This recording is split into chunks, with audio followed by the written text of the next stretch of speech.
What's up, everyone? Welcome back to Greels Reels. I'm your host, Robert Greeley, and today I am joined by Jackson Bennett. I met Bennett when I started working with the U Ottawa GG's football team. He is a pros pro. He's the first pro that I actually worked with who got drafted to the CFL. He went 11th overall to the Hamilton Tiger Cats. He's been to the Grey Cup. He has also been to the New York Giants rookie camp and, got to go up against Saquon Barkley, be in the same building as Eli Manning. So we talk a bunch about all that kind of stuff. I mean, unfortunately, this was like during a snowstorm and we only had a quick 15 minutes to really get this interview out. And we were in a Starbucks and it's loud, it's noisy. It's not perfect, but I mean, you take advantage of the time when you get the opportunity to do it. So bear with us for this episode. I mean, Jackson, he's got a lot of fantastic careers left in his playing career, and he's going to be back on at some point. But yeah, hope you guys enjoy this episode. And if you are enjoying this, leave us a review, share it with a friend. And even if you're not enjoying it, you know what? Let me know why. I always want to look at improving this. But yeah. Episode 12 with Jackson Bennett. Here we go. Welcome back to another episode of Greels Reels, everybody, the podcast where I get to chat with athletes that I've had the pleasure to get to know through working in the crazy world of sports. Now, bear with us. It's a snowstorm in Ottawa right now, so this one is going to be tight. We only got about 15 minutes, and if you hear a lot of background noise, it's because we're in our local Starbucks. But I am more than excited to introduce this guest to you today. One of the biggest pros you'll ever meet, Jackson Bennett. How you doing, guy? I'm good today, man. Appreciate you having me. Yeah, man. I appreciate you doing this. It's gonna be a crazy one, but you gotta get your lift in. So let's dive right into it. Absolutely. So, first thing I want to talk about is your dad has that military background. Mm-hmm. How is that like? Just developing and transitioning into sports. Yeah. So my whole life we've pretty much been in a military family, and that kind of it puts a little bit of stress on when you're a little younger. For example, let's say you live in the town for, let's say, 2-3 years, you start making friends and stuff, and then all of a sudden you got to move and you won't see those friends anymore and those people anymore. But at the same time, I feel like that kind of benefited me a lot because you're able to communicate better with others, because as soon as you move to another place, you got to bounce back and be able to communicate and make new friends. In terms of that too, meeting new people, being able to interact with people and stuff like that. So I feel like that helped me a lot to be a better people person. Yeah, and I think one thing that's good to note on that is that you've had to switch positions a lot. You went from DB to offense to defense, with defensive back to running back and stuff like that. Yeah. So do you think that also helped in that sense too? Yeah, absolutely. You never know when things are going to change, so it's always wise to be on your toes at all times and being able to bounce back from any situation and take advantage of the things you have and just be grateful for those things. So. Yeah. So now let's talk about the CFL Combine and the draft process, because for you, you were a top prospect and you went fairly early. I think 13th overall. 11th. 11th. Yeah. Okay. My bad. No, you good. I didn't want to sound like that. Yeah. But yeah, let's talk about that real quick. I mean, that experience was great. It was very humbling and very, just a blessing to be called on that day. The process was slow, but at the same time, now I think about it, it went really fast. I'm already in my third year of the CFL, and I felt like last year was when I got drafted. So it was an amazing experience. We actually had it at Titan with Joey, over at the Sensplex down there at Canatech, and I had a bunch of family there, and all my friends were there and stuff, and you were there too. Yeah, I was there taking some pics. That was a special day for me as well. It was pretty cool. I think you're the first player actually that I ever got to really work with, who ended up getting drafted. Okay. I mean, I guess Todd Cranbrook, I joined the team and then 2 weeks later Todd got drafted. So I think and that was one thing that you mentioned too, having that Titan and Joey, and then all bunch of family and friends there. So your support system, what's happened with Joey in the weight room and what you do there, and then family and friends as well. Absolutely. I gotta give credit to everybody that's helped me. There's no way that I'd be where I am without people around me. And I'm a firm believer of the environment's gonna sculpt who you are. So you put yourself around, you surround yourself with the right people, people that are on the same drive as you, same mission as you, and people who want to see you succeed. That's the kind of people that you want to be around. So people, like Joey, you, mom and dad, family, best friends and stuff like that. Just people are gonna, support you and push you where you want to go. So. Yeah, and now you've had a pretty busy off season and traveling around a little bit. What's that been like? Yeah, so we just went on a vacation actually to Africa, and it was kind of like, we've been planning it for a year, but it was kind of like let's just go to Africa kind of thing. So we ended up going to Morocco, Namibia, and South Africa. So it was an amazing experience, and it cost a lot of money, but it was very much worth it. Yeah, especially after the Grey Cup there. Yeah. So how did that? How was that whole experience for you? That week leading up to it. The Grey Cup was crazy. There's a lot of media. There's a lot of things going on during the week, so it may be hard to focus on the game, and do stuff like that. But that's your job. So I was able to focus on the game during that week. So media was fun. It was fun talking to people. I had to do a few conversations in French, so that was kind of weird. I haven't talked French in about 4 or 5 years. So. Yeah, I remember your mom sharing the news article. Since when do you speak French? Yeah, it was a little weird, a little rusty. I was able to complete those, but as a total, obviously we didn't get the outcome we wanted, but just to be there and be a part of the whole atmosphere and the culture, and one of the biggest games played in Canada. It was a lot of fun.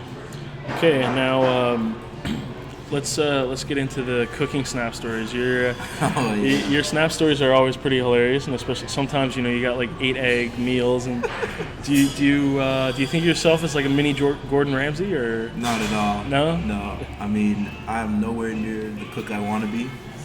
I have a lot of work to do, but I just like putting those stories out because I like sharing sometimes maybe the most simplest meal ever, just making eggs or whatever. And just add a little twist to it with some music and some nice camera work, you know what I mean? So Fair enough. Now you actually got a pretty cool experience to go down with the New York Giants for a little rookie training camp. Yep. And I like this story with you because it's pretty amazing how a DB from the University of Ottawa got to go up against Saquon Barkley for some reps, and you got a little funny story there. But so why don't you share that? Yeah, so it was pretty cool to be, in those facilities and around that team. I didn't get to meet the whole team because it was rookie minicamp, but I got to meet some pretty big names. Eli was there, but I didn't get to meet him in person. But he was in the building, and then Saquon was obviously a part of it too because that was the year he got drafted. But yeah, in the locker room and in person, I didn't talk to the guy too much, so I don't know him too well as a person. But for the most part, very humble guy, and obviously a freak athlete. Like calves are huge, quads are crazy. But yeah, it was fun to go up against him in the drills. I didn't get to do any one-on-ones, which I wanted to, but in terms of we did some special teams drills and stuff, and yeah, it was a lot. It was pretty cool because you see that guy on TV on Sundays all the time. So, and he's ripping it up.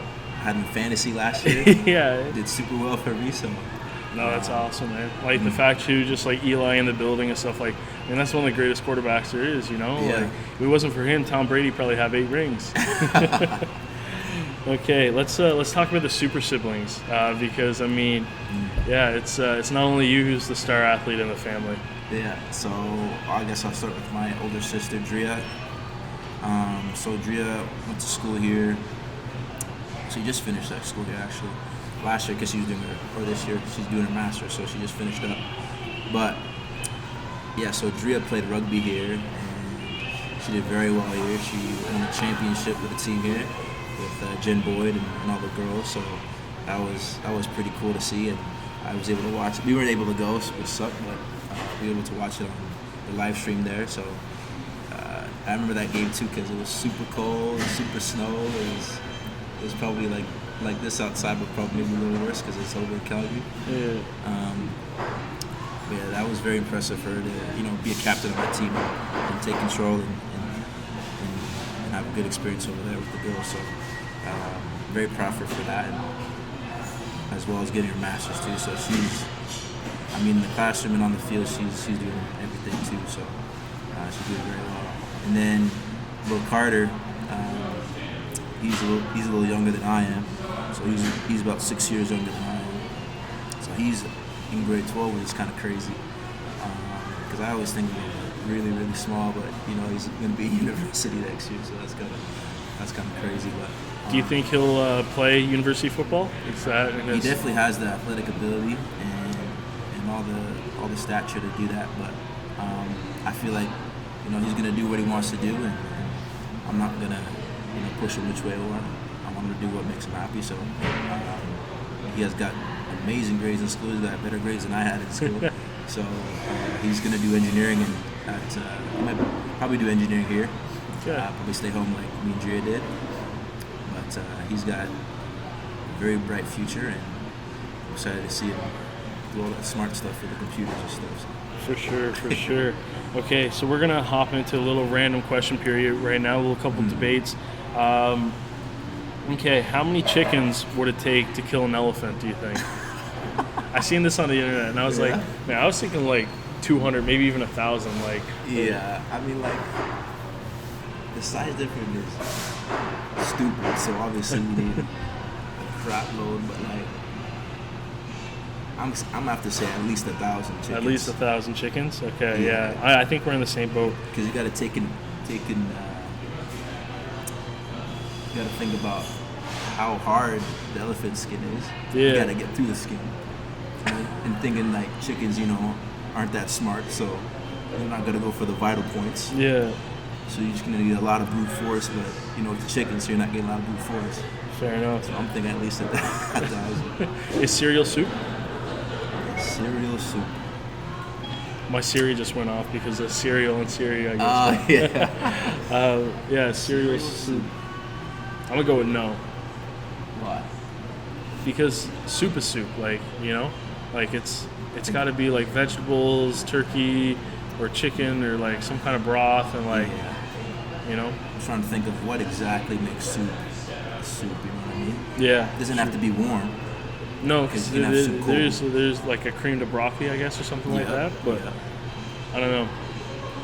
I'm going no regardless. Yeah, I'd probably go no too, because everybody knows what cereal is. Yeah, that's why cereal's not called soup. Exactly. You don't wake up and get a bowl of soup. No. Well, what was the best thing before sliced bread? Before sliced bread. Oh my goodness. I have no idea. No idea? No. I don't know. Maybe I think the iPhone definitely came after sliced bread, but I think mobile devices might have taken it out. Okay. All right. So that was a quick little episode of Greels Reels there. It's not perfect, but sometimes the athlete's busy schedule, you just got to bang it out as quickly as you possibly can. But this is the part of the podcast where, I hand it over to you. Whatever you want to say, go for it. You mean like other podcast questions, or anything? It could be a childhood story, a life lesson. It could be what your workout is this afternoon that you got to get to. Okay, we could talk about that. We got prowess today, which is my favorite exercise. Okay. So prowess is basically just pushing the sled. But in terms of athletic positioning, strength, and conditioning, that's like the number one thing you could do. So we got those today. But I think my last words I gotta say is remember to stay humble and trust God and just be grateful for all the stuff you have. So. All right, man, that was perfect. Yeah, we'll end it off there. Jackson, man, thanks so much for joining me.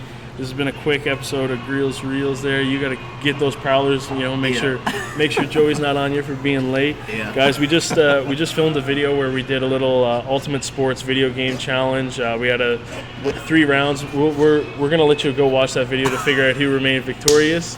But make sure to check Jackson out on social media, and best of luck next season with the Hamilton Tiger Cats. Okay, guys, in the meantime, stay best kind.